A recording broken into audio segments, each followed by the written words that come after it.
Hi, everyone. I'm your host, Courtney Massey. And I'm your host, Valerie David, and this is the night session. So, the US Open just wrapped up last night, which was all kinds of crazy these last 2 weeks. Yes, So, we're definitely. going to start off with our street cred segment, which is kind of us saying that, we do know about tennis and not just about butts. Very succinctly put. Yeah, we're reassuring people that we actually do watch tennis Sometimes when we're not looking at sometimes. their butts. Yeah. And when we're watching tennis, we're looking at their butts. So Yeah. But it's a great circle of life.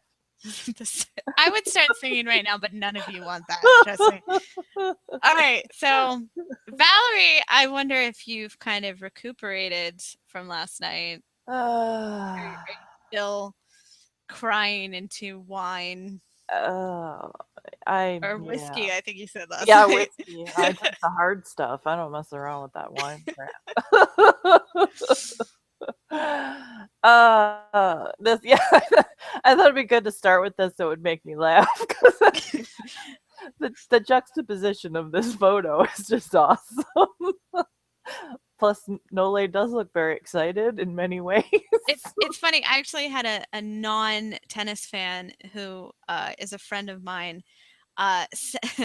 tag me in this picture that she posted on her page and said, "Courtney, do you see anything?" And I was like, "Oh, trust me, honey, I have seen so much tennis player bulge in my life. Like, it is I it is I think constant." Roger Federer in the 2011 semifinal against Nole is probably the most famous tennis bulge. I don't know if I should say this. I shouldn't say this. But after practice, Ernest Gulbis, there was a table in front of the uh, there was a little table in front of between the gate where the fans were and him, Mhm. and he was signing autographs, and like his dick was like legit on the table, like resting on the table. And I didn't notice it at the time because I was talking to him and looking at his face, but my friend mentioned it and brought that to my attention. It's just giving it a rest. Yeah, gotta give us. I shouldn't say that. I hope he doesn't find out I said that. But it was like legit just resting on the table. And it was just incredible. So yeah, these are the kinds of goodies you get when you listen to the night session. And everybody that used that table afterwards had no idea. No, I don't who would even use that table? What is it even for? It's at the practice courts. Like, I just set your dick on, apparently. yeah, dick resting table. But yeah, that's that's what's going on in our school buses pants. So anyway, Back to our regularly scheduled yeah. See, program. look, this is our street cred segment. We already we already went off the rails. Oh, it helps ease the pain. It does. Honestly, this is like a perfect thing because Nole really is. You got to give him tons of credit for strength of mentality Mhm. because Roger does drive him crazy on the court, and then the crowd was so Mhm. hardcore for Roger. Mhm. It was insane. Even Roger said he didn't think he'd ever had a crowd like that. I mean, they were living and dying by every strike of the ball Yeah. and letting them know that they were living and dying by every strike of the ball. So Nole really had to fight against a lot of stuff to get through this. Plus his own he they both came out nervous. It was Yeah. like an odd match to start. It was we're so used to them having these like fast, Mhm. you know, And it impressive matches and and it took so long for them to come out. yes. That probably didn't help because they've been so like ready to go and anxious for like 3 hours. Yes. And And it's probably a weird feeling. especially because it wasn't like, oh, it's going to rain for 2 hours and then you'll play. It was like, oh, we're going to start in 15 minutes. Oh, maybe 15 more minutes. Oh, Mhm. I think it's going to be half hour. That And that would stress me out. I don't like waiting. I'm not great at that at all. right. Right. It's like once you're out there, it's, okay, I'm going to start work. I think that's kind of how Roger is. Roger does not do well with rain delays. It just like fucks with his pattern, I guess. The commentators kept talking about Roger usually eats 2 hours before a match, and then they kept showing him eating on all the changeovers because it was like his schedule had been completely screwed up. It's like, oh, Roger didn't get his dinner at the right time. He's gonna lose this match. Novak was eating a lot too towards the end, wasn't he? Yes, but he usually does that a little bit more. It's kind of Does he? rare to see Roger gnawing down on stuff on changeovers. That's funny. I'm so hungry. But yeah, the crowd is very weird for Novak. And I pinpoint all the way back to when he had that tiff with Andy Roddick. Yeah. And the crowd booed him. Yeah. And I think since then, the crowd has been very weird about Novak. Yeah, and he is kind of weird about it too, so it's always an odd relationship. It's kind of like once he won a few things, he sort of expected to get the same level of love as the other guys who had spent a long time earning it. And so then he kind of always had a chip on his shoulder about stuff, and he gets pissed off if the crowd seems to be against him, which people who were there said it was really just more that the crowd was for Roger. Yeah. Like they weren't booing him and stuff this time. Yeah, It no, was just he got a really good reception, I feel, at the end. yes. And I felt like the crowd was, more respectful at the end and supported him. Yeah. When it was all said and done. But I do feel he does have that weird relationship with New York that he doesn't have in any other tournament. Right. And Novak does want to be loved. And it bothers him when people don't love him. Right. Which I can relate. I want to be loved. Hey. Oh no, yeah, I know. I always say that. It's like if I were in professional tennis, it was like I would probably be more like Nole. It would be like, why is that girl getting all the attention? Damn it, I'm just as good. Like, hey, look at me. Look at this shot. Isn't that cool? Why aren't you saying it's cool? It's cool, right? Yeah. Why don't you love me? Exactly. And I mean, especially considering the level he's playing at, he's like 6 billion points ahead of everyone else. And but I know there's been a lot of talk about that they roll out this thing every tournament about why does Nole not get that much love? It's like Nole still gets plenty of love. He does. I mean, he's totally revered in his own country, and he gets a lot of love elsewhere too. I mean, every tournament you go to, there's tons of Nole fans. They make their own shirts, and so I mean, it's not like every time he comes out, everyone just boos and throws tomatoes at him. I mean, let's not get carried away. But yeah, no, if they're not gonna throw tomatoes at Kyrgios, Novak's fine. Yeah, exactly. Exactly. It's like it's just that the love for Roger is so freaking epic. Yeah. That I don't know if anybody will ever match that. It's just partly even just his longevity, it's just like you're 34 and you're still playing slam finals. I mean, that's going to get people excited. Yeah, and the match itself was pretty crazy.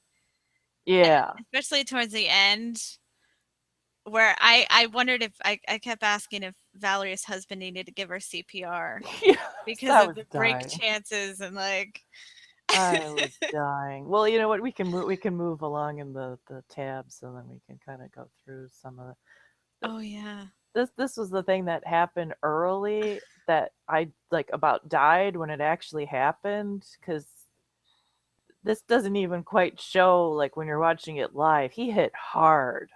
Yeah, and he looks like the thing is too is that when he went down, his ankle touched before he started to go down. So it was just like so many different elements.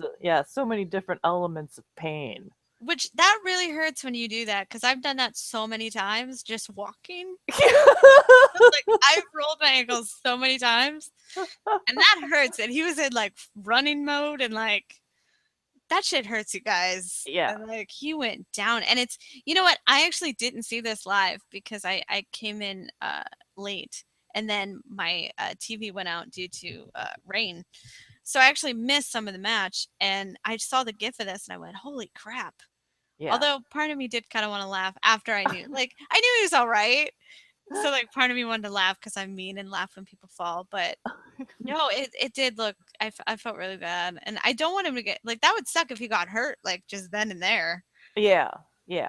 But it's like, and it actually, I don't know, it was so much adrenaline, I think, that he just like got back up and started playing again, and his arm was like dripping blood. Oh, really? Yeah, and his hand was scraped up and his knee, and it was like everybody kept going, is he going to call for a trainer? And he kind of just like dusted himself off a little bit and kept playing. And then when they sat down on the changeover, he's just sitting there. And finally, Eva, the umpire, looks at him and says something, and he kind of looks at his arm and sees that it's all pouring blood, and he's like, "Oh, Well, guess it I was should like, have the trainer out." it was like, wasn't it Benoît Paire where was it him who scraped his shoe and he was bleeding or something oh wait, I can't remember who it was. It was early in the tournament. Someone was bleeding. Oh, was that And that was I thought Jack? it I was, think that was I Jack thought it was, Sock. but I thought Benoît Paire was bleeding at one point. I thought it was him who did this moment where it was Mo who looked at him and was like, "You're bleeding." Well, it could have been, but I know I'm pretty sure it was Jack that had Jack that has weird scraped his, thing where the yeah, I whole think top with, of his foot was bleeding through his shoe. yeah, I think that was Jack too, but I felt like that was someone early in the tournament. Someone has to correct me because I can't remember this, but I thought it was, I know it was Mo in the chair was like, "You're bleeding." And they're just like, "Oh, it's fine."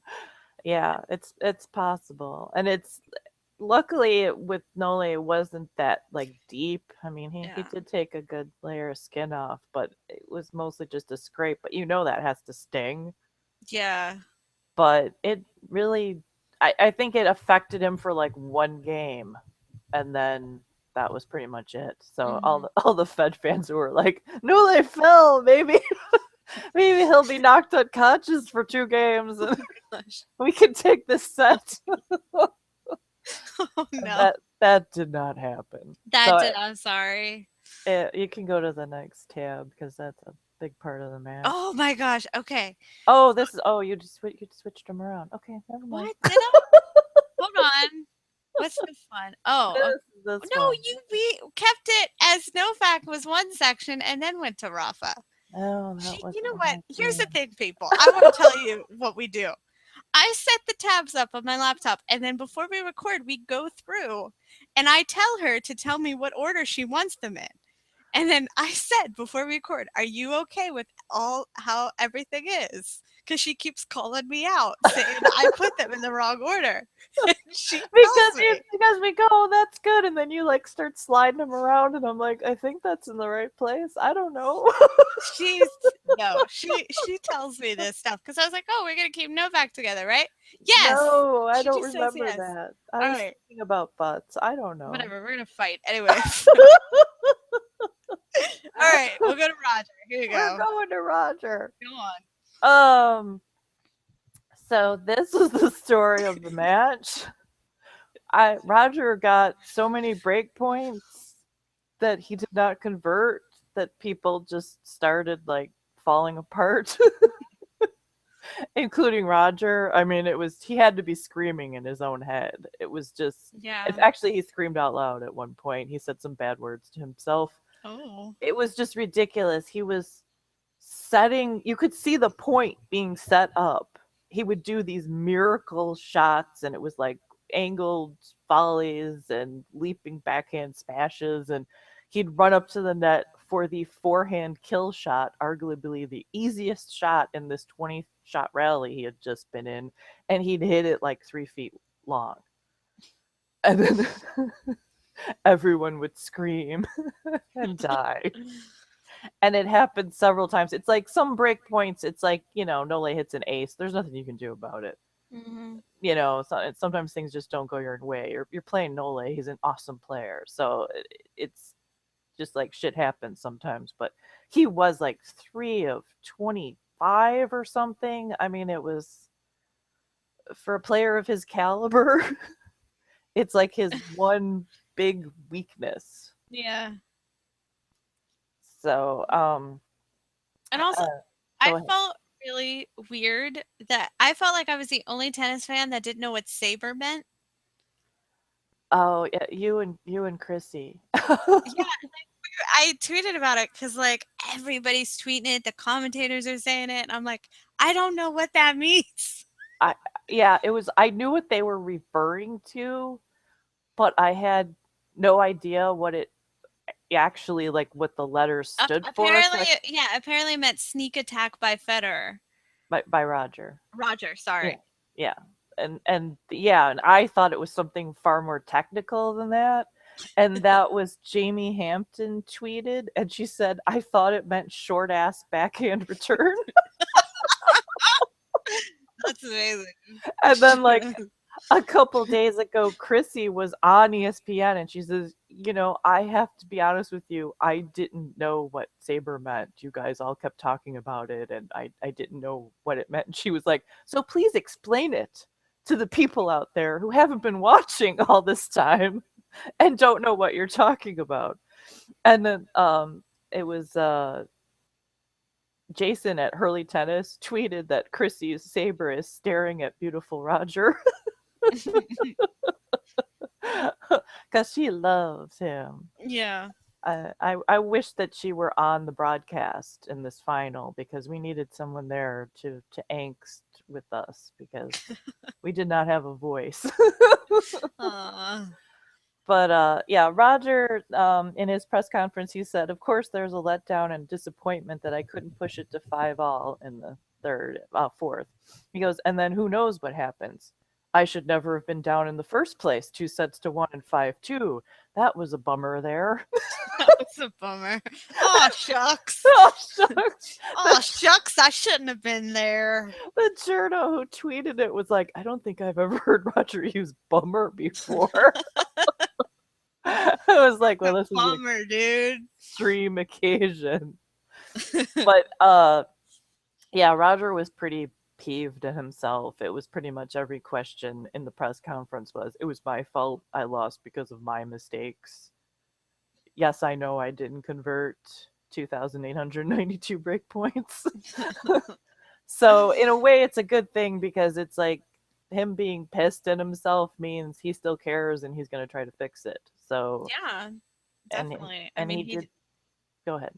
I was going to say, given his age, given his career, he could easily say, hey, I've had an amazing career, and kind of be calm about it. And he clearly is still very hungry for it, which I think is very positive for all of his fans.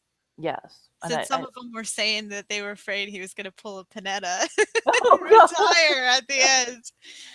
Yeah, not now. Not it's like so close he can taste it. I mean, he made it to 2 slam finals. It's like now it's like I can get there and I can't close it out. Fuck this shit. I have to make this happen before I die. Yeah. I mean, I don't think he's going to want to go out without that 18. I mean, unless he just starts slipping and just can't even get into slams anymore or whatever. But he's so right there and he had so many chances. I mean, that's actually, it's like it's a good thing and a bad thing because it's like if you watched him get completely outplayed playing his best, that would have been hard to watch. Yeah. But it was also hard to see that he could have at least gotten this to 5 sets. If not won it. He had opportunities, and then to have him not capitalize on those opportunities, that was really painful. Yeah, I know you were heartbroken last night, man.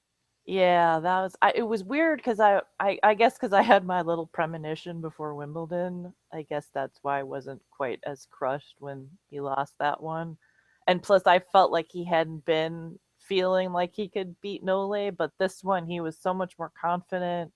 I mean, he won Cincy without dropping a set, and I believe without getting broken. And then he only got broken, I think, twice by Coley in this entire tournament, until he got broken like immediately in the final against Nole. Yeah, there was a lot of breaks there in that.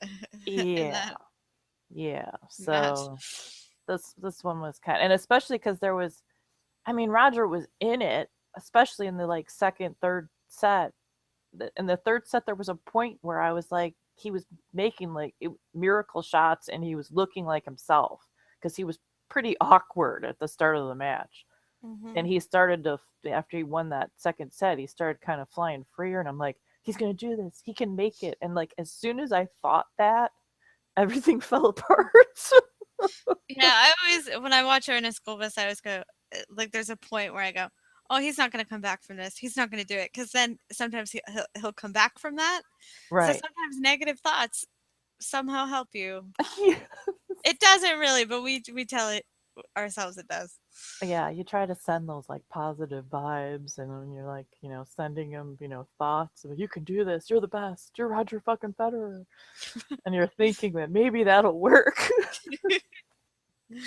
Maybe my positive energy will transfer into him and make him win this fucking match. All these fans who don't know how to play tennis just go into his soul. Yes. That's really helping him. But we're positive.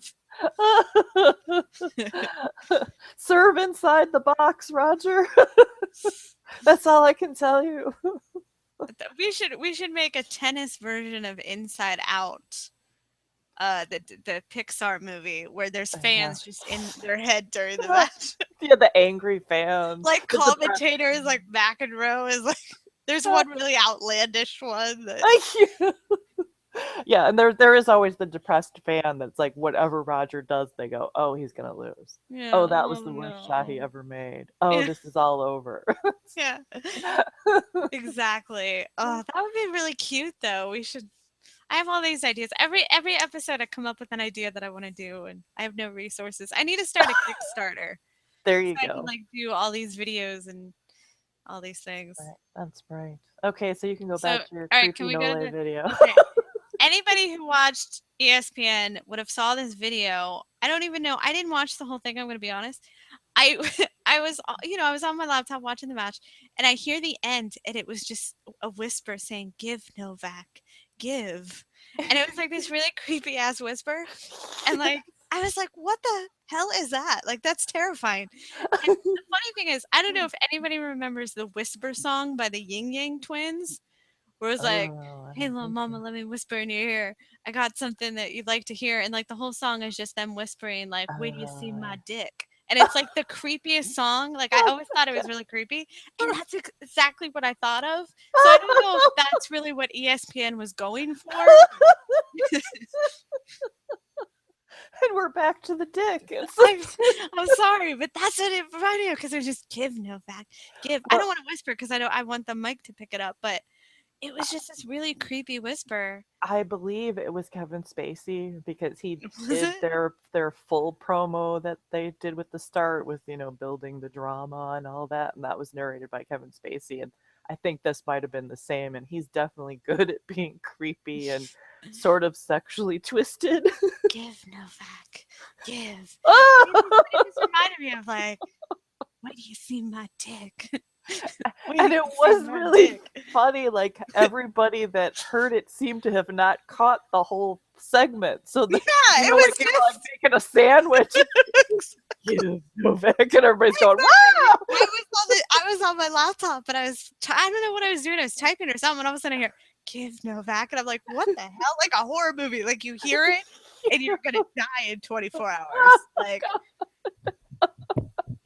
or your dick's gonna fall off. I don't know. It's weird. Like, it's just really creepy. Like, it was just the creepiest thing. And I go, what promo was that?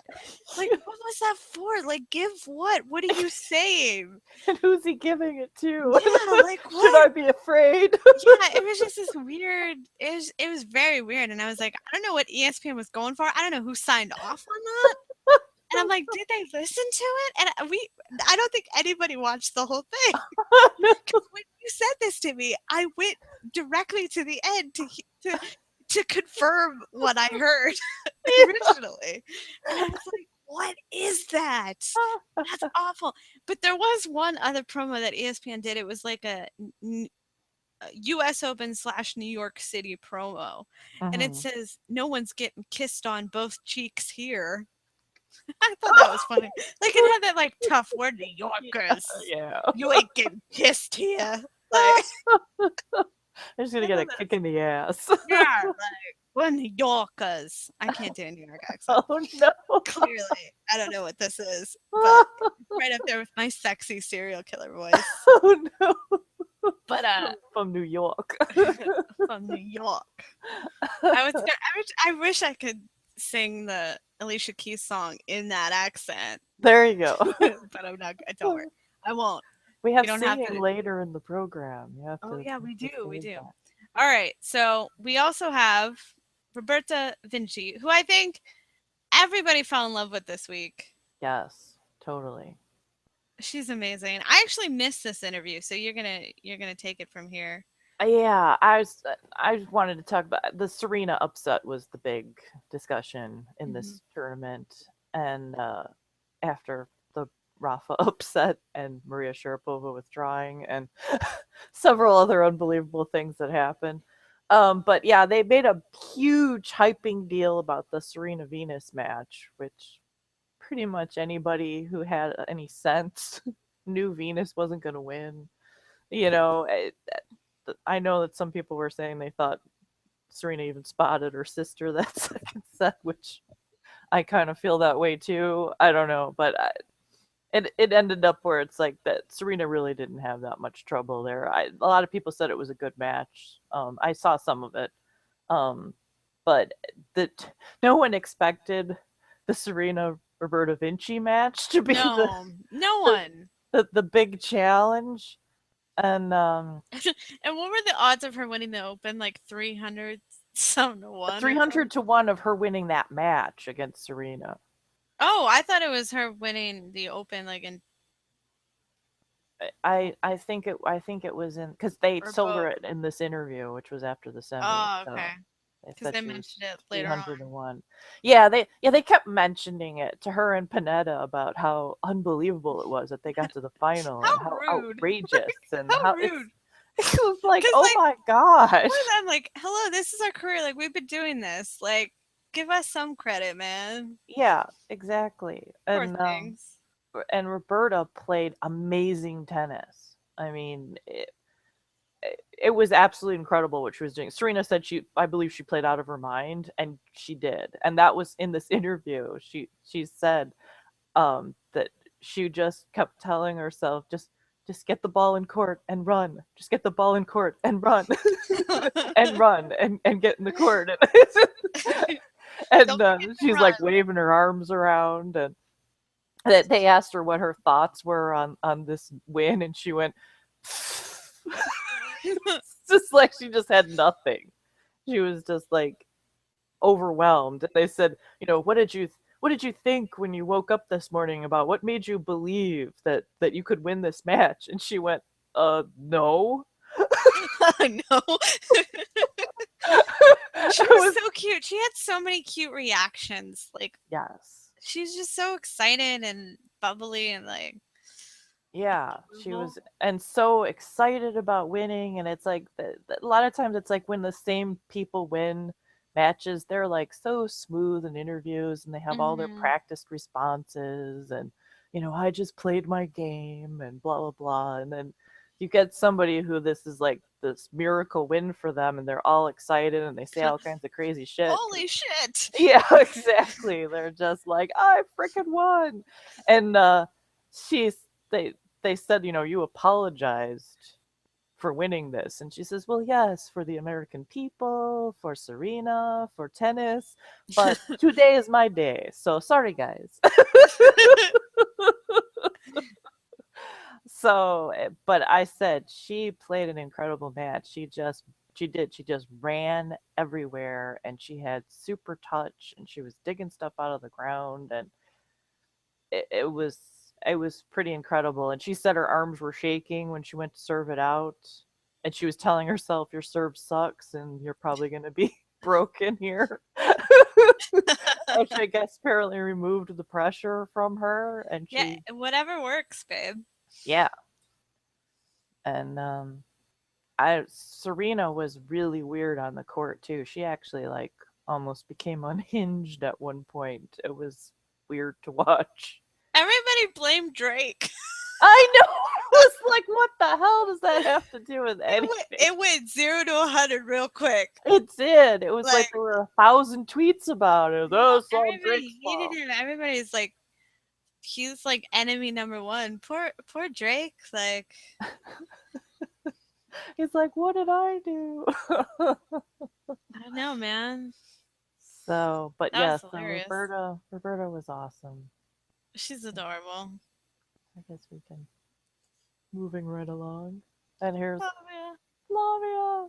Which this was another thing that annoyed me about them kept saying that Flavia was, what a fluke that you got here and the most unlikely slam winner. And it's like she's actually played really well at the US Open. She's Hmm. had quarters and semifinals, and it's like it's not like she's ranked, 552 and, just started playing tennis this year or something. It's like she's played well at the US Open. It's not so completely fluky. So this was her timeline's great because she retweeted that like so many players tweeted her and congratulated her and said how happy they were for her. And she also, on top of winning the US Open, which, everyone was like, you know, like surprised, happy, whatever. And then she announced, hey, by the way, I'm retiring. So it was kind of like apparently she'd been thinking about it for a while, and then she thought whatever she did at the US Open, that was going to be her last US Open. There was some confusion on ESPN about they thought that this is the last tournament she's playing, but I believe that she's going to be playing the rest of the year. Yeah, I think she told Eurosport in an interview that she was playing the rest of the year. But either way, I think, this was her grand finale, really. Right, right. And I it's think kind of it's like, safe what to a way to say. go. Yeah, yeah, and I think everybody was kind of shocked because I think, she did her thank yous or whatever. And I honestly, this is gonna sound so dumb, but she was saying, part of my life, whatever. She's talking about her life. I really thought she was gonna talk about Fabio because she Right, didn't mention him. And so at that point she hadn't really mentioned him. So I thought, I don't know. I also it was announced that they were engaged. Which since when are they? When did they get engaged? I knew they were dating for a long time. yeah, they just But kind of started throwing that in there, and somebody tweeted an article that said that she's, wanting to settle down and have a family, and they're maybe going to get married within the year. And somebody said, "Does Fabio know?" yeah, no, all the commentators were like her fiance Fabio, and I went, "What fiance? What?" Because Yeah, I knew they were together for a long time, and that's not surprising. But I missed the engagement, and I was like, "Oh no!" So I really thought she was going to say some family news about Fabio, and then all right. of a sudden she goes, "I think it's time to say goodbye to tennis," and we all went, "What?" And it just completely floored me. And I go, did she just retire? Like it blew my mind because of course everybody was comparing her to to Bartoli, but Right, she did it, a month after, right, not during before she even held the trophy.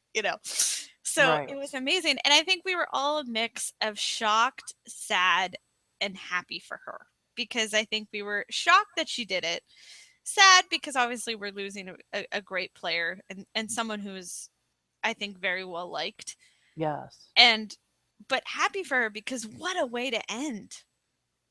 Yeah. What a way to go out. I Yeah, mean, what did they say? Oh, now I can't remember. She played like 49 slams, or it's like some oh yeah, huge. it was a big number. I think it was Yeah, 50. I don't know, it was big. might I have been thought it was 59. 50. Yeah, I know it was like I should have written it down. Yeah, It she's was played 40 or 50, and they said something grand slams, and you're like, whoa, yeah, she put the work in. So, yeah. it's like give her credit for that she worked for this. And she dismantled Hollop in the semifinals too, and she beat Kvitova too, I believe. So because Hollop took out Vika, so it was that there was just all this like stuff happen. Every match was like, wait, what just happened? Wait, who just won? The women's side was very. There were a lot of shocks on the women's side. Yeah, and how cute was that award ceremony and how Roberta was just super happy Yes, for Pennetta, and she was just bouncing off the walls, and she was so excited, and it was so nice to see because they grew up together. They used to live together. They they're best friends, and to have them be in the finals together and have this big moment together, that was so sweet. Yeah, those are my favorite slam finals, is when Mhm. both people are happy, Mhm. because a lot of times the finalist is somebody who has never been there before, and so they're just thrilled that they got to be there, and they played, and I mean, and Roberta played well. Yeah. And that was the I cute love moment too, about the when Pennetta said, "Oh, she played unbelievably," and Roberta's looking at her like, "Yeah, right." And she's, no, no, no, no, it's true. I love when Roberta pointed at the trophy and goes, "This mine, right? I play good." Yes, yes, exactly. I Take play this good, home, no? right? And it was just the love between them and laughter, and she kind of knew, hey, this is a huge accomplishment for me. I have nothing to be sad about. Right. And it was just really beautiful to watch, and you just couldn't help but fall in love with both of them. Yes, absolutely. And not only them. Oh wait, we got I forget what order we're in. Oh, this was what we're gonna get depressed right now. Yeah, we're gonna take it down a notch, but we'll bring it back up again. We bring it back up again. This was just a little thing about Stan and winning slams and stuff, and that just um kind of just made me think about how Bartoli retired right afterwards, and Hmm. everything. And he was saying that the pressure of slam, and he goes, everybody's calling, everybody's watching, texting. You win the grand slam, and the next day, nothing. All the pressure is out, and everything goes down, and the most you can have in your tennis life is zero. It's tough to deal with that kind of feeling. You feel depression. And it was kind of funny because on a tiny, a much tinier scale, this was how I felt after Cincinnati. Because when I covered Cincinnati, I was, running around like crazy. Hmm. People were, had like 2,000 mentions a day because of all the live tweeting I was doing, and pictures and photos, and everyone's excited. And like, literally like an hour after the final, everyone had just moved on to the US Open, and they were interested in all the people who were at the US Open tweeting pictures and stuff, and I was completely no longer existed. Yeah, I feel that way too. I think we all kind of have that where we're on a high and people are paying attention to us. They want to talk to us at tournaments. They want to, we have this really great community, but then it just goes away. And Yeah. then no one talks to you anymore Yes. until a year later. And I had the same thing as well with like Ernest Gulbis fans, even. I was so a part of that fan base. And now, like, no one talks to me. I don't even think most of the Ernest Gulbis fans today even know who I am. And it's really weird when you kind of have this kind of community and then all of a sudden it just fades away. And you're Yeah, just like, oh crap. right. Well, And then you I'm can, still here. yeah, exactly. And I mean, and you Oh, can imagine on, on Stan's level, it's yeah, like, definitely. all these interviews, and people are taking your Hmm. picture, and they want autographs, and the next day it's like, well, what are you going to do now? Are you going to lose in the first round in the next tournament? It's like you're just bam, right back down to like he said, he always says Hmm. that, back at zero. It's like, it doesn't matter what you've won before. The next tournament, you have to start all over again and prove everything all over again. So Yeah. it's like that kind of thing where it's like you can't enjoy it probably until you retire, and then you can go, look, I won 2 or more slams. It's like when you're in it, it's like it's this great flurry of activity, and then you're done. Yeah. So Yeah. that was That's just tough. a little thing that I slipped in So there. now we're all sad. Yeah, Now we're all we sad. need Fabio to Oh bring us out of this. Fabio's controversial. People love him, people hate him. But come on, you gotta love this. You gotta love him pretending he won the US Open. no. Yes. And like, that's the cutest thing ever. Yes, it is. And I know some people were like saying, "Oh, he's probably jealous she won and stuff." And it's like, obviously any competitor will be jealous because he wants to win a slam just like anybody. But he's obviously very happy for her, and Yeah. there was a lot of cute pictures of them together, and he was extremely happy for her. And I have no idea what he's wearing. It looks like an eagle. Well, he's in Oh, is that America. what it is? Yeah, it looks like an Oh. eagle. It looks so odd, and it's making him look like he has a pot belly, which is just not true. But I love how he flew in Yes. for this match, and he seems very supportive of her, and very sweet. He was making videos on Instagram cheering on her on, and this with the trophy just kills me. Like I can just imagine her off to the side going, "Look at my idiot! Like this is Yeah. who I love. This is who I'm gonna have kids with. Like this idiot right here." Yeah. And it's just very cute and charming, and just look at him, just like I'm king of the world. Yes, and that's I thought this tweet was cute too about they asked Flavia how she was gonna relax in New York, and she said cycle through Central Park, hit a coffee shop, and maybe go to Victoria's Secret. It's like, ooh, Fabio's getting rewarded for flying back from Siberia. And Oh apparently, a man. lot of people were talking about how Fabio looked kind of like muted in the stands. Like, I guess they expected him to be jumping up and down and screaming. And I think I can't remember who it was. Oh, it was Mary Jo was courtside, and she was saying that he was like nervously chewing his nails throughout the entire match. And then they also said that he had been sick, so Oh. that also probably explained why he was a little more muted. But I kept thinking he probably didn't want her to see that he wanted to die. So he was trying Yeah. to play it cool, Yeah, because you I know? notice a lot of boxes there's some that try to be super neutral throughout the match because Yeah. you constantly look at your box throughout the match, and I know a couple teams are trying to like keep it very neutral, and it's her moment. Right, And right, I know he kept getting on the big screen and, smile and, but I right. think it has to be like, all right, on her, not me. Right, right. Yeah, no, that's true. See, that's a very nice way of looking at it. He didn't want the spotlight on him. Yeah, it's her day. Exactly. So And see, then Fabio's the still next day he going. took her trophy, but that was his master plan. I'll keep everyone think I'm a great sweet boyfriend or fiance, and then I steal her hardware. He's gonna I can frame this and I hang can this no up in their house. no. Well, here's the thing: is they're gonna have that trophy in their house, and they're gonna have guests come visit, and he's gonna pretend it's his when she's not there. Like Totally. I won the U.S. This is mine. I don't know what accent I just did, but I'm sorry. I'm always so really bad with accents. All right. Oh, Oh, this. Loved your reaction to this. speaking of like, well, we kind of went back down again. Yeah, we went back down again, but it's Jack is okay now, so we Because so we can talk about this normally like we would. But yes, Jack had a terrible match where he was winning, and then because it was so freaking hot and 2 billion% humidity, which he honestly doesn't do well with normally, he had apparently asked for a later match and didn't get one.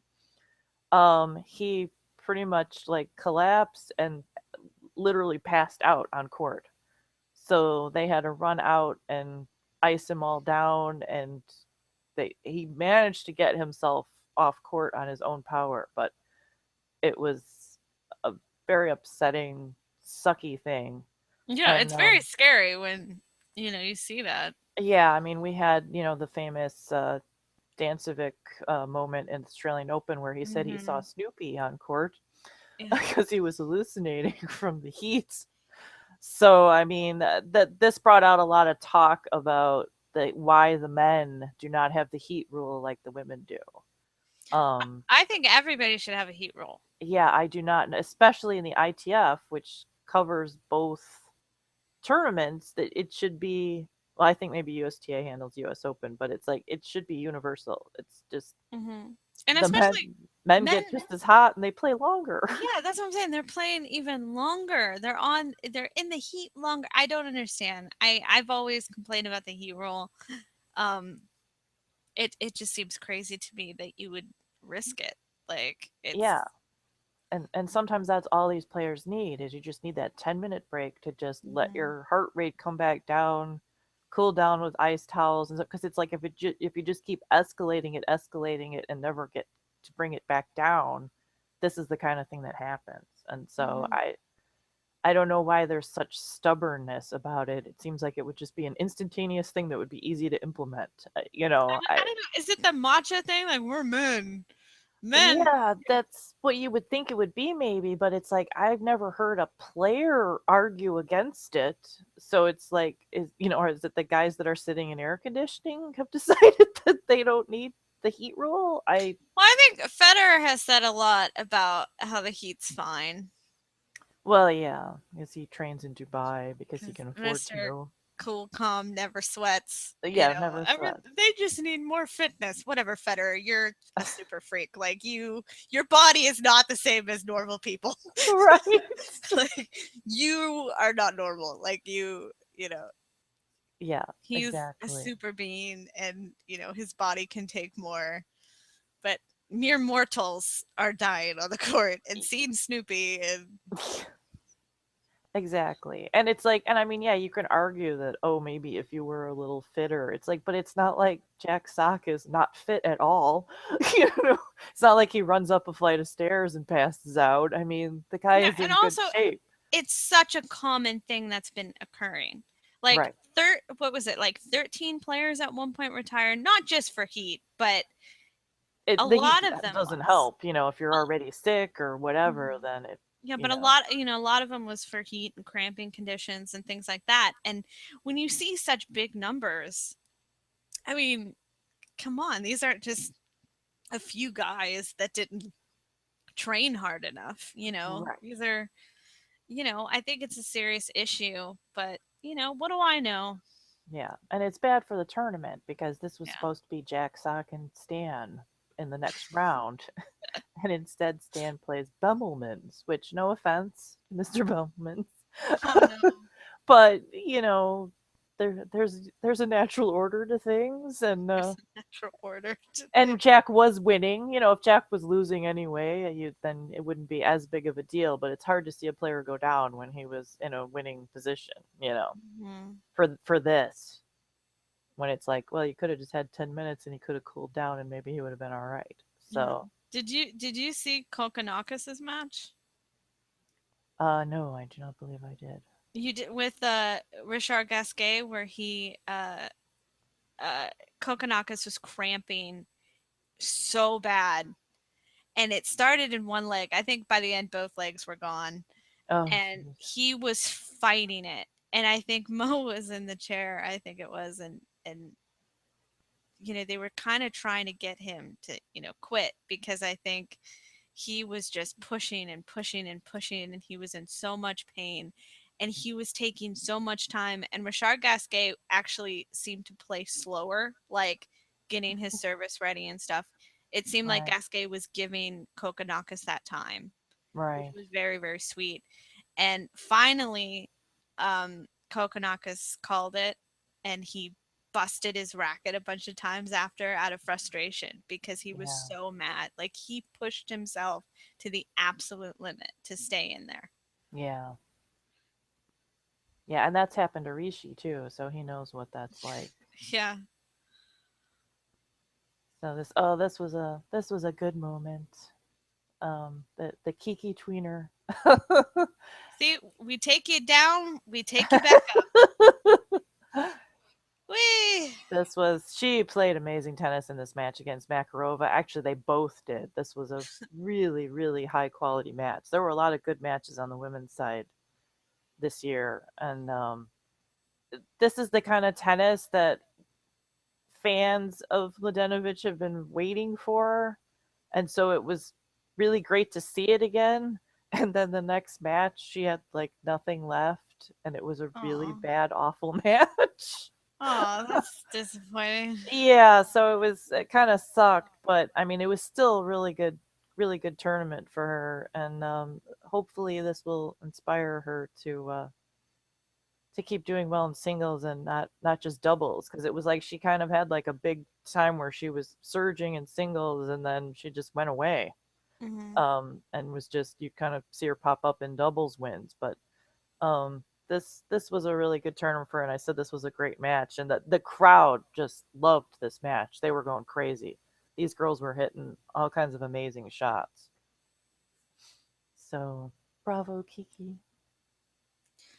Now, oh, we gotta bring it down again. We gotta bring Sorry, it down guys. again. We're gonna talk about James Blake getting misidentified as a, I think it was a identity theft suspect. Yeah, I read two different things because they started saying it was like a cell phone ring or something, and then the last couple articles have said it was a credit card theft thing, but still. Which is weird. Mm. Everything about this is weird. So James Blake was standing outside of his hotel and he got tackled by police. Wasn't even in uniform. Right. It was in plain clothes. Police did not identify themselves.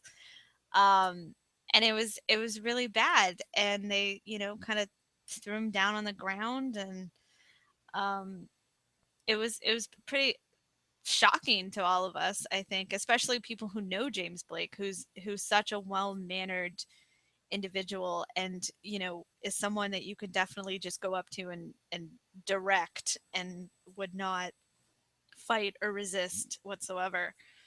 So I'll Right. let you read the statements and things like that. Um yeah, this is really long, so I was just gonna we'll just Well, paraphrase. yeah, Um paraphrase.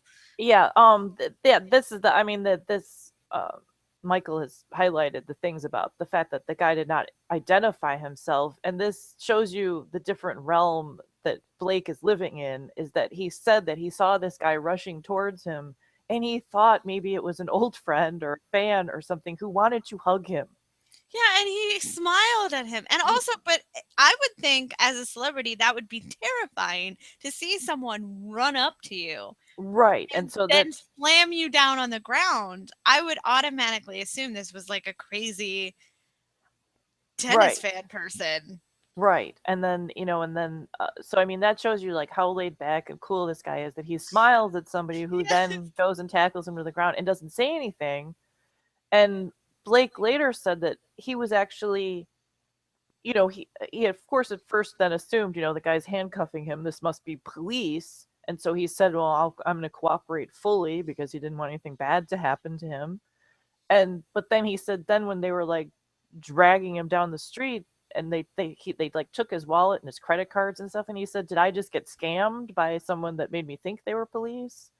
you know Yeah. I mean, it was terrifying because like it's even more terrifying, like, oh my god, these aren't police and I'm handcuffed now. Hmm.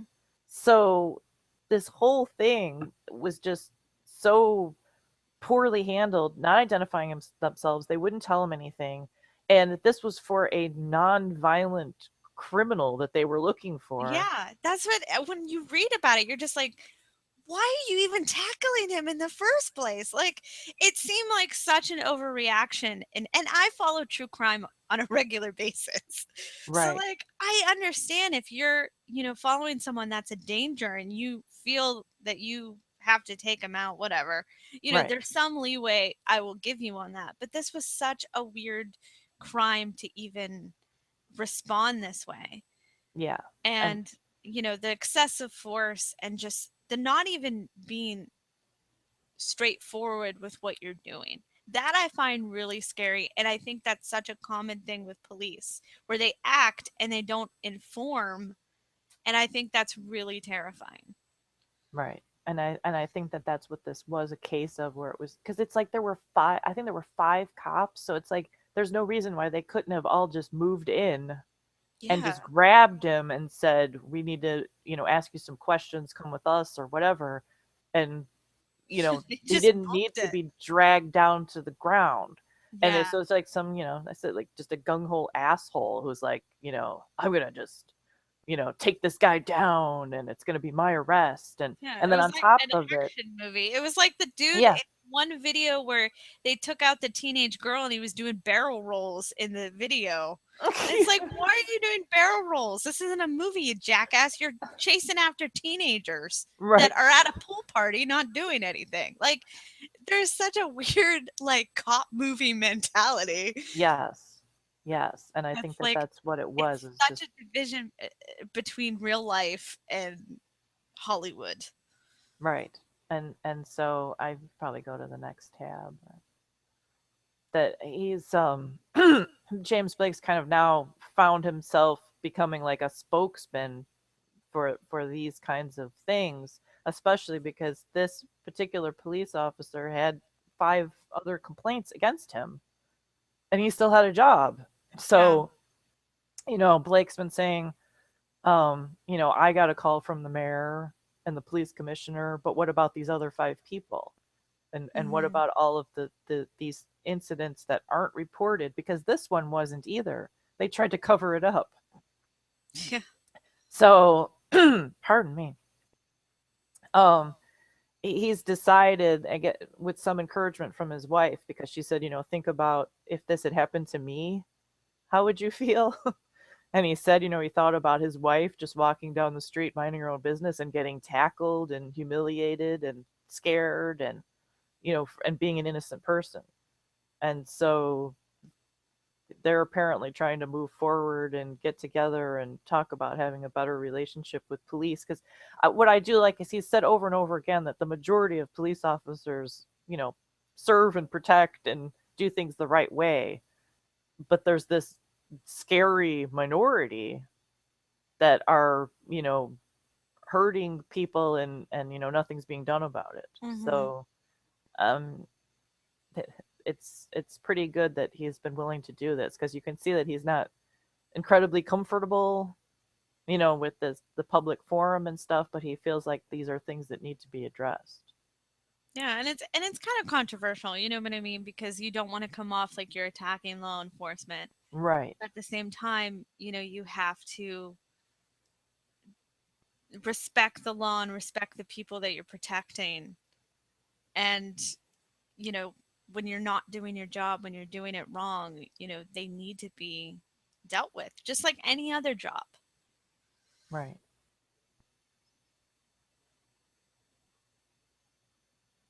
So, So that's our big discussion on this. But yeah, the video is actually, it's like kind of traumatic to watch. So it's just because you can just tell that he's just so minding his own business, and then just mhm. gets dragged around, and it's like you put yourself in his place, and it's Courtney was saying in the pre thing that it's like now because we know Blake, you really get a feeling of how scary that is, because we know what a cool, calm mannered person he is, Mhm. that something horrible like this would happen to him. So Yeah, because I think these stories have become so common, and but you don't really know the person, so it's right, it's hard to imagine. And now we all kind of know James Blake. You know what I mean? We've seen him right, around. We know how he acts.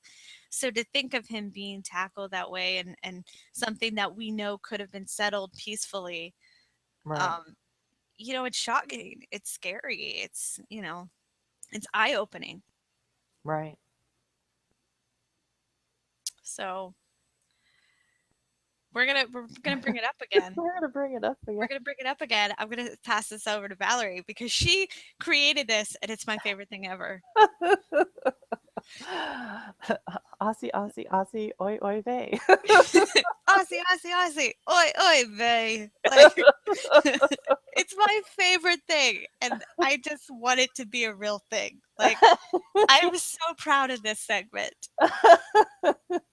Yeah, I thought we needed a segment title page, because these Australian boys always seem to be doing something that's weird or interesting or horrible, or and you can see NK is face palming either himself or my new title page. Probably a mix of both, really. Yes. So we're gonna start with cock. We're gonna start. We always start with cock. That's Yeah, right. We uh, did. We started with we dick. did. We've moved We on to did. cock. We did. Thanasi tweeted this during the famous Serena upset by Vinci. She's invincible. And the best part of this is Andy Murray. Her replies to it, "Oh dear Lord." And Thanasi, of course, ha ha ha, you love it.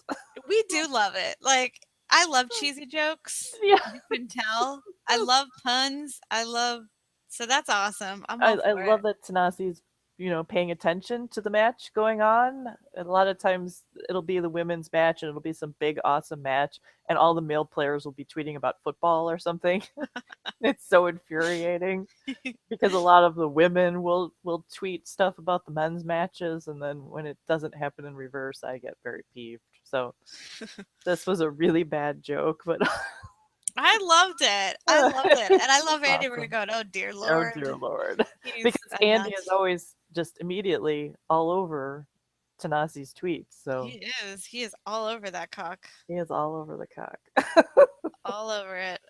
All over it. Give, Thanasi. Give. Oh, God. All right, we're going to move on. We're moving on. Still with cock, though. We didn't move on that far. I'm honestly not sure what happened here, but they traded NK away for Tomic. Which is so funny. It's like we don't know what to do with any of these guys. They're all troublemakers. They only have so many Yeah. guys, and they're just like, who was worse this week? I don't even know. Can you imagine that where it's just their pictures on the wall and them just like, oh my God. It's like, let's just shift. Oh, you're on probation this time. We got to bring Tomic back in. Do we still like Tomic? I don't know. Can you imagine Tomic getting in going, yeah, bitches, I'm back. I'm back. So they're back in Davis Cup, and then so apparently they've been hanging together. So Thanasi said, Bernie Tomic pickup line. Do you work at McDonald's because you give me French fries? I don't get it. No one gets it. And that's why it's crickets. He said crickets. Yeah, crickets. Which, you know what? I'm glad he said that because I used to say that all the time growing up in school. Like, if a joke bombed, I should be like, oh, crickets. And no one would get the crickets. So I would get double crickets. Yes. So I'm glad he said it. You get crickets for the crickets. Yes. Exactly. So I know. he said that because it's like, see, I'm not the only one, and people think I'm weird. Like, why is she talking about crickets all the time? Exactly. Anyway, but yeah, I don't. French fries is. Yeah, no one knows. And you know, somebody said, well, you know, you say stuff about KFC because your finger licking good. You know, they're like, that makes sense. Yeah, they're trying to help him. They're like, hold on, that bombed. Here, we'll help you with fast food pickup lines. And then somebody tweeted Chorich pickup line, I want to live in your socks so I can be with you every step of the way. And then of course there were, you know, Stan and Donovekic jokes, which, you know, that's just the joy of Twitter. There's always got to be somebody who makes things stupid. But this is, if anyone knows, tweet us and explain to us what this pickup line means. Yeah, French fries. You can't even say lost in translation because you speak the same language.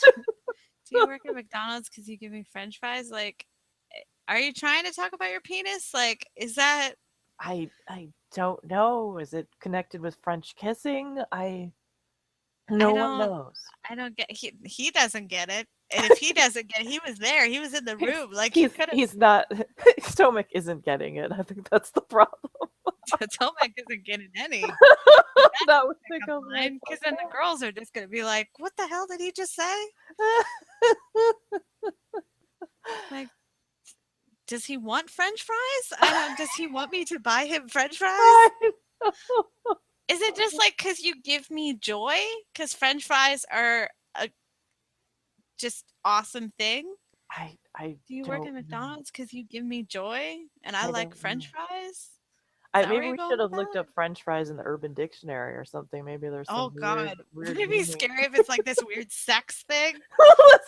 Because you can find almost any word on Urban Dictionary. It'll have like some kind of psychotic meaning that no one's ever heard. Weird sex move.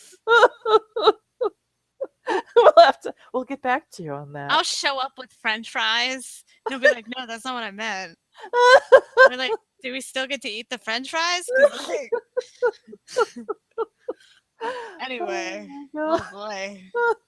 All right, now we're going to Kyrgios. I didn't see this match, and seeing everybody's comments on it and how it was like The Bachelor and just this flirt fest was amazing to read. And also, the Daily Mail, we always talk about how the Daily Mail loves Gregor Dimitrov. And like the last few weeks, if you go on Daily Mail, it's just been Nick Kyrgios, and it's just been about him like passing off his gum to some female worker while he did an interview, and then now about the flirty McFlirt. See, they're all at McDonald's. Yeah. Hopefully, he can McFlirt better than Tomic.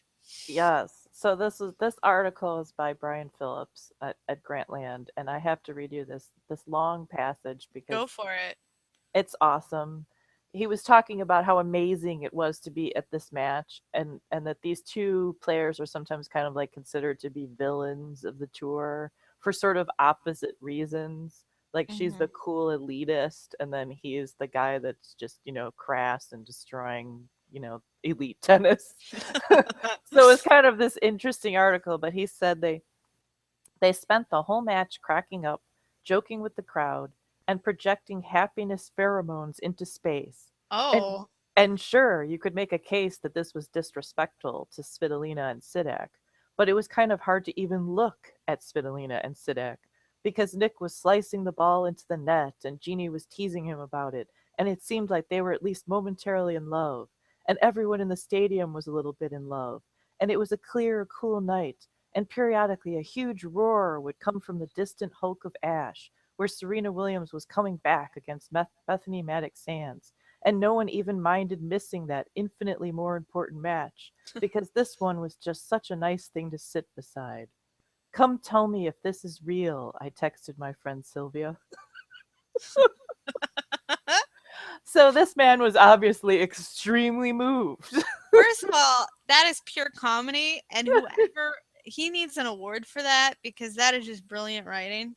Yes. And also, I'm a little weirded out by all the pheromones in the air, though. That's Yes. a little like I don't. That's a little creepy. Yes, I believe I quoted him in the previous podcast that we did for Did you? Tennis Atlantic. I created him off of Twitter. He's very creative and an Oh, in interesting Tennis guy. Atlantic, is that what you just said? Something like that. No, well, you just said you mean the last webcast we did for Tennis Atlantic? Yes. I don't remember anything we said in that. That's what I thought you meant last webcast, like our last episode, No, and then you no. threw in Tennis Atlantic. I was like, that was forever ago. I don't know what the hell you said in there. Yes. And then I was going, did I get the name of it wrong? No, I just was like, wait a minute, because you said you started off the last webcast we did, and I was like, oh, cool, and then you went for Tennis Atlantic, and I'm like, fuck if I know what we said in that webcast. I remember what I said. I don't remember what I said. I don't remember anything other than we would make fun of Joey. Wow, that's true. Joey eating a whole pizza during a podcast. Yeah, he ate a whole pizza during that webcast. Which he was extremely proud of. Yeah. But yeah, so I thought that was actually an interesting thing about them being villains on the opposite ends of the spectrum. And That's true. it kind of shows you maybe a little bit how picky tennis fandom can be, because it's like, we don't like you no matter what you do. You have to be Yeah. somewhere in the middle, apparently, Yeah. Yeah, definitely. But people did have a very big reaction to this, and it seemed like even people that did have hard feelings towards either one or both of them were still somehow moved by it. So apparently they were just extremely adorable. Love And wins. and that was what shame was, that this was like all things were going good. They were having this meet cute, and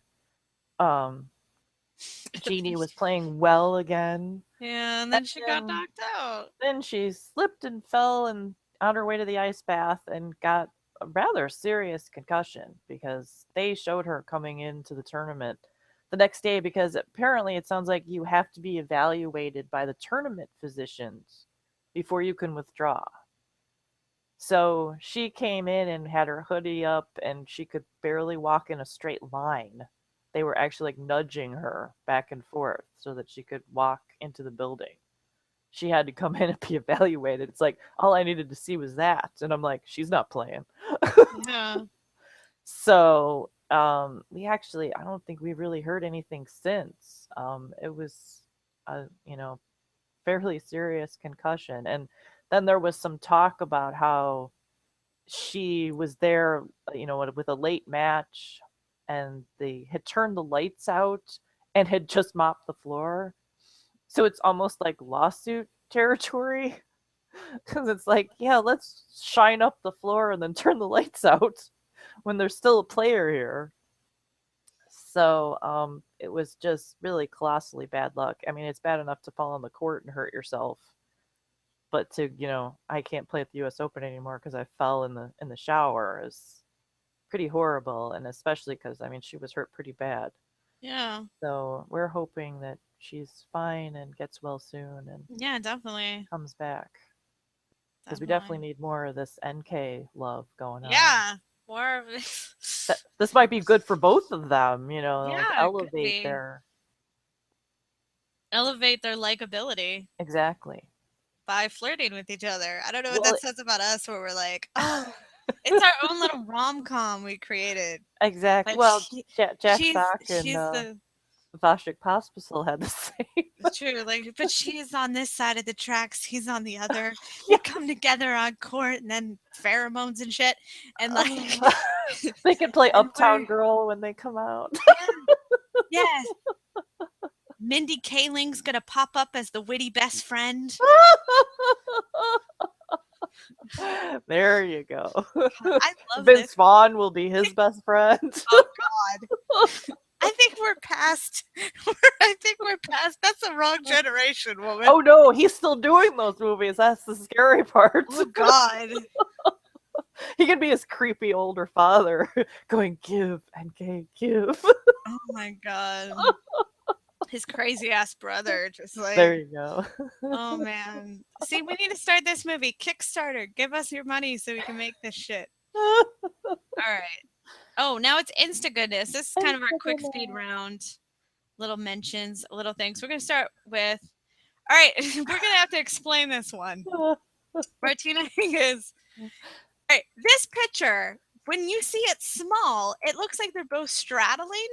Yeah. And it just looked hella awkward. Yes. But then when you blew it up, you're like, oh, okay, their legs are closed. It's fine. It's not as weird. It was very disturbing. And I was like, when I first saw it, I'm like, oh my God, what are they doing? She's sitting in her lap, and why are her legs spread around the trophy? This is like, who would make them do this? This is not a good setup. And it's funny because when she sent it to me, it was small in the window, and I went, oh my God, what are they doing? And then you bring it up, and they're like, oh, all right, it's normal. It's all right. False alarm, people. False alarm. Yeah, so it's actually a very, very sweet, nice photo. Yeah. And it's funny, I used to work at a portrait studio, so I used to have to set up these kind of shots. So I was just like, who would tell them to do that? Yes. It's like, why are you straddling that trophy? I know you're happy. Yes. To win. But, tone the pheromones down a little bit. I know. Them pheromones. Gosh. All right. So we're going to go to this jam session right here. First of all, I don't even know what to say right now.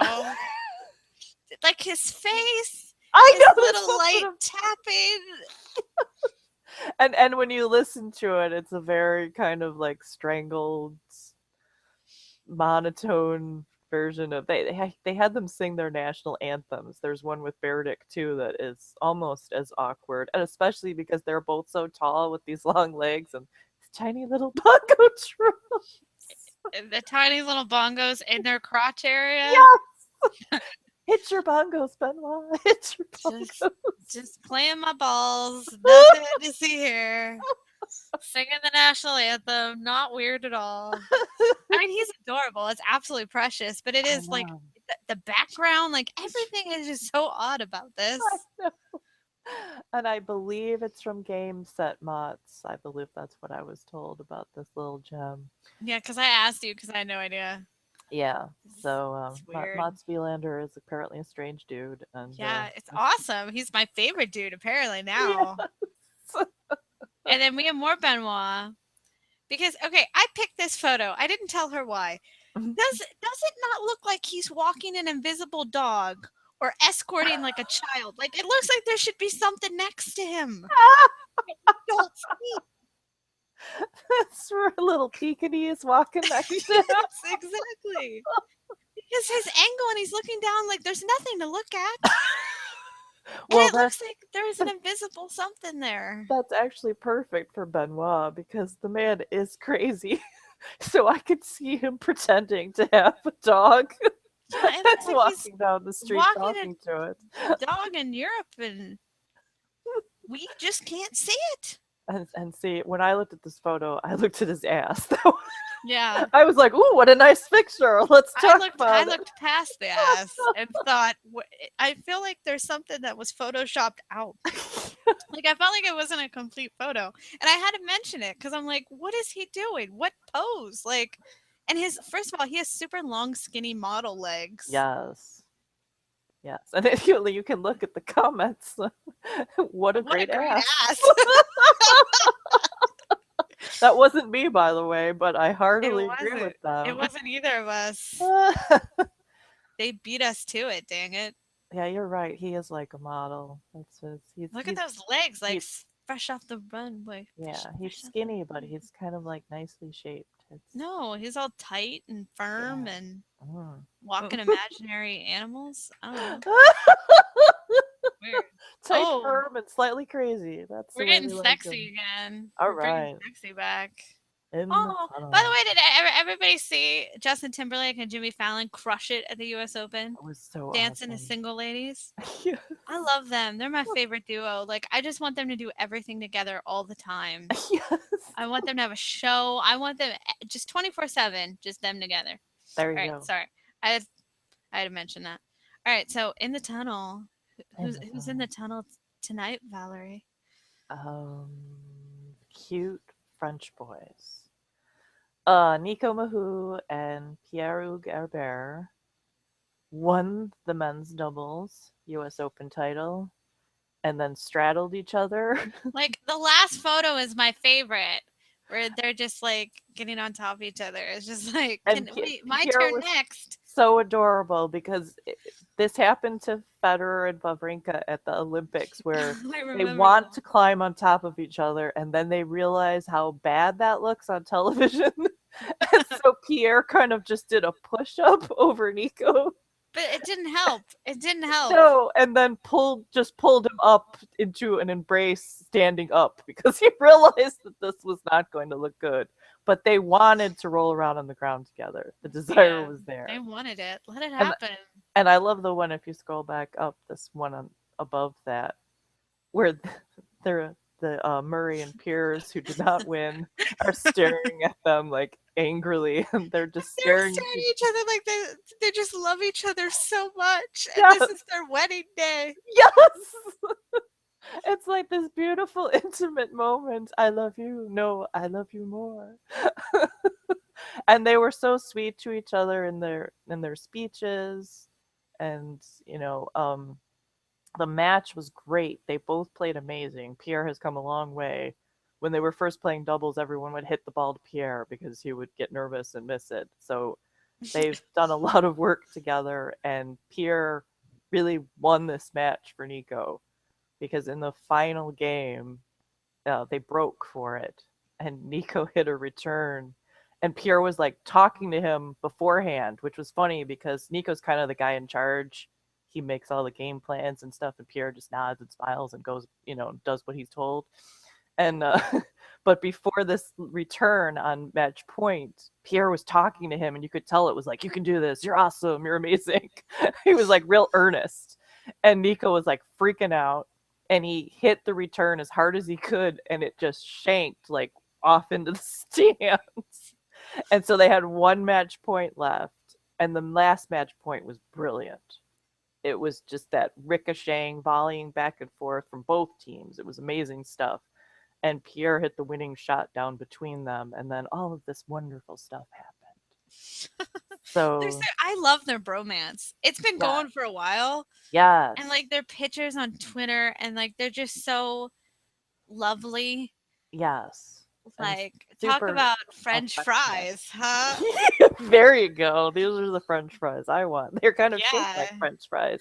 They're very tall and skinny. I want you to tell them that so bad. Like, I want you to, you must work at McDonald's because you look like a French fry. You look like a French fry. I want a whole box of you. And then Tomic in the background going, see, it freaking works.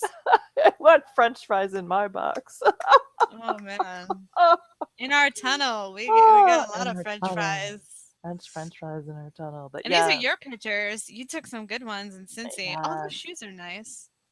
Yes, that's the JD actually texted me when we were in Cincy. I was up in the media room and said, I don't know if you care, but Herbert and Mahut are practicing shirtless on court. I think it was 5. And I went, oh my God, and like pulled all the plugs out of everything and stumbled down the stairs and ran to court 5.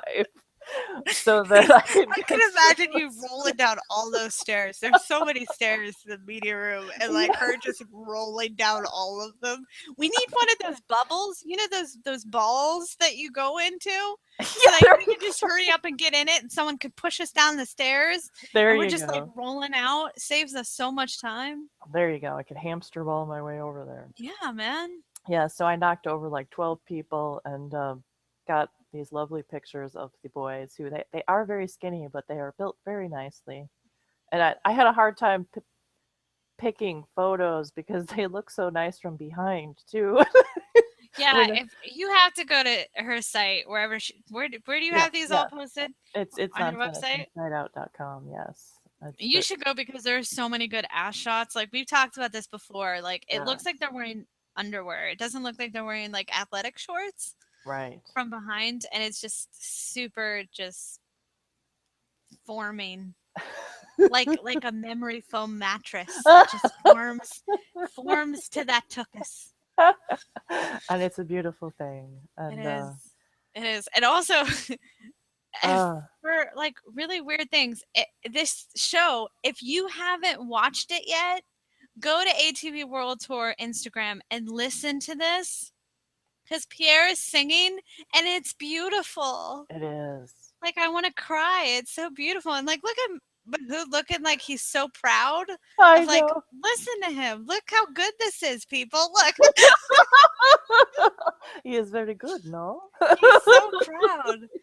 He's so proud. And he has a very sweet, sweet voice. He had to sing at Davis Cup too, because I guess they always make them do some kind of embarrassing thing when they play for Davis Cup first time, and so he sang a French song, and everyone went crazy because it was actually good. It's like, this isn't embarrassing. Ovaries exploded. Yeah.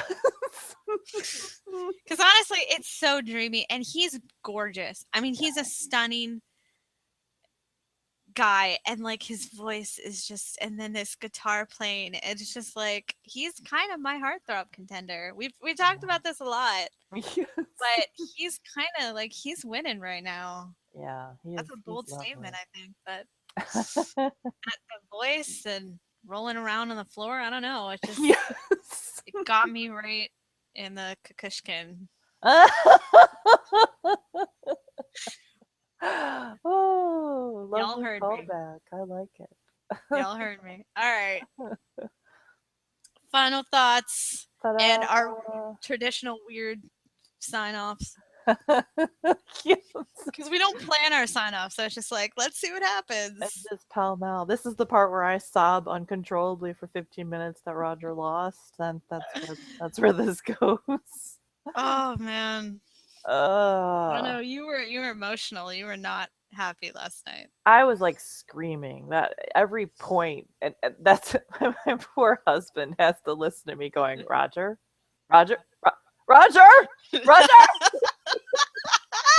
like this plaintive, like, and I'm always grabbing my husband's arm and going, Roger. I do that too. Like I shake people sometimes. It's like if you're next to me at a tournament, you might get shaked by accident. I'm sorry. Exactly.